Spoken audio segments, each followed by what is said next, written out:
Hey everyone, and welcome to this explainer. Today, we are tackling a massive, honestly, industry-altering shift happening in IT right now. We're talking about moving away from those manual, one-off CLI configurations and stepping into the world of software-driven network automation.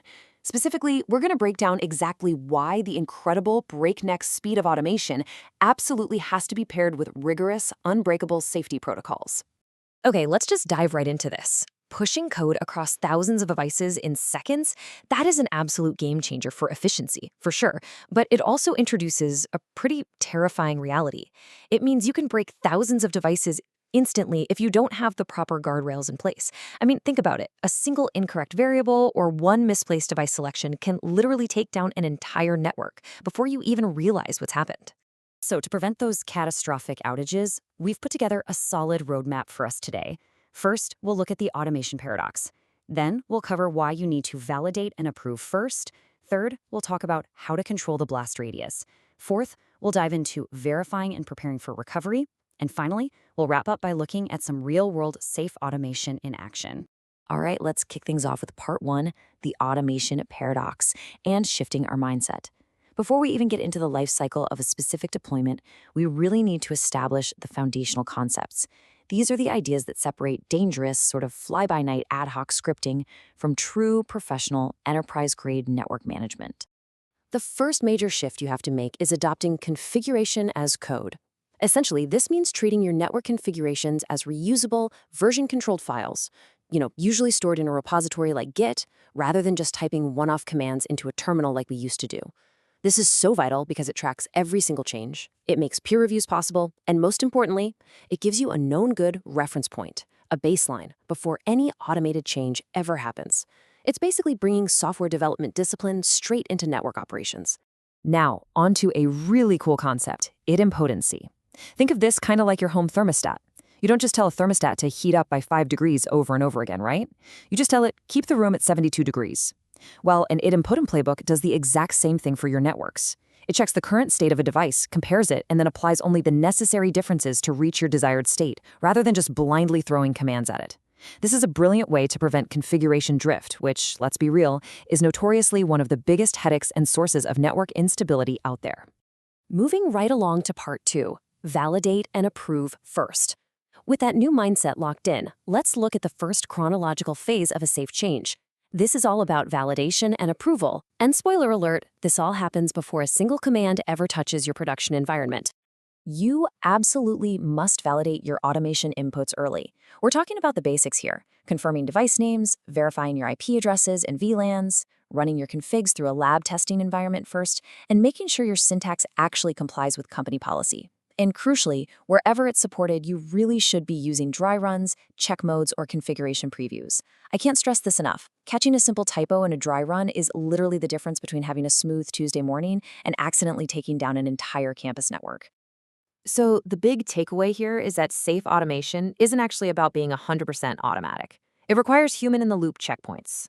An engineer prepares the code, sure, but then they submit a pull request in Git. That triggers a peer review, and it's only after a human has looked over the expected changes and given the thumbs up that the deployment actually triggers. This workflow right here, that is your primary shield against unreviewed configurations ever seeing the light of day in production. All right, part three, control the blast radius. Once a change gets that green light, we move into execution. And this is where we have to treat automation kind of like a controlled explosive. It's incredibly powerful, enough to build infrastructure in seconds, but it's super dangerous if it's left uncontained. When you're choosing how your tools actually talk to your devices, the protocol you use really matters. Imperative execution, like using Python's NetMiko, sends commands one at a time, rapidly screen scraping the CLI. But if you use model-driven protocols like netconf, you get a much, much safer approach. netconf uses what's called a candidate data store. This means you can stage your proposed changes, validate them against a schema, and then only commit them if everything looks flawless. If something's off, you just roll back, and you never even touch the running configuration. It turns updates into safe, reliable transactions. Which leads us to a golden rule of network automation. You have to design your deployments to control the blast radius and limit the impact if things go wrong. You do this by targeting specific devices and deploying in phased batches, rather than just blasting it out all at once. It also means setting automatic error thresholds. If your script hits, say, 3 errors, it needs to halt execution immediately. A failure on one single edge router should never, ever cascade uncontrolled across your entire global network. Okay, part 4, verify and prepare for recovery. So the code is pushed safely. Awesome. But the lifecycle is not over until we actually prove the network is healthy and, just in case, ensure we have an escape hatch if things go sideways later. Post-change verification is all about confirming the actual outcomes, not just checking a box that says, yep, the script ran without errors. You need to verify interface status, test the connectivity, and compare the actual state of the network to what you intended. By utilizing frameworks like Cisco's PyITS and Genie, you can actually parse complex show command outputs into structured data. What that means is your automation can mathematically assert that your BGP sessions are established and passing traffic, instead of just guessing based on some random text string. Now, please pay super close attention to this next point because it's a trap a lot of people fall into. Every single automation change must have a defined, tested recovery procedure. Reverting your automation code in Git will not, I repeat, will not magically reverse the changes that were already applied to your physical devices. Hitting undo in your code repository, well, actually, let me be clear, that doesn't restore the previous running state of a hardware router. Rollback procedures have to be designed and tested entirely separately from your version control. All right, let's bring this all home with part 5, real-world safe automation. We're going to see how all these concepts come together in a massive, high-stakes environment by looking at Orange France. They are one of the world's leading telecom operators, and they safely automate network security across millions of kilometers of infrastructure. Operators like Orange France basically face 2 main attack vectors on their routers.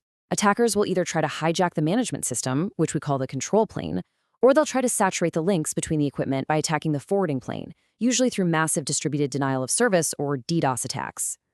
To protect that control plane from getting compromised and spreading bad routes across their BGP peers, Orange relies on some very strict, stateless access control lists. And it's honestly fascinating how they manage this at such a massive scale. They strategically place these ACLs right on the border routers at the edge of the network and on the backbone routers, making absolutely sure that only trusted entities can even touch the management systems. But here's the thing. With a network of this size, updating those critical ACLs manually, way too slow and way too risky. So instead, their operations teams write Jinja 2 configuration templates, while their security teams maintain YAML files that have all the allowed IPs. They combine these and orchestrate them safely through an Ansible AWX engine. This pushes the updates out in parallel over secure transactional netcom sessions. They're using the exact structured automated lifecycle we just talked about to guarantee their security. So what about the forwarding plane? Well, for those dynamic DDoS attacks, Orange built this incredible automated Python solution. It constantly reads sample traffic data from NetFlow probes in real time. The second it detects an anomaly, the Python tool automatically and safely injects BGP flowspec routes via netconf. These routes propagate out and act like dynamic ACLs, specifically dropping or blackholing the malicious traffic before it can even congest the edge of the network. It's a rapid, automated response completely backed by solid networking fundamentals.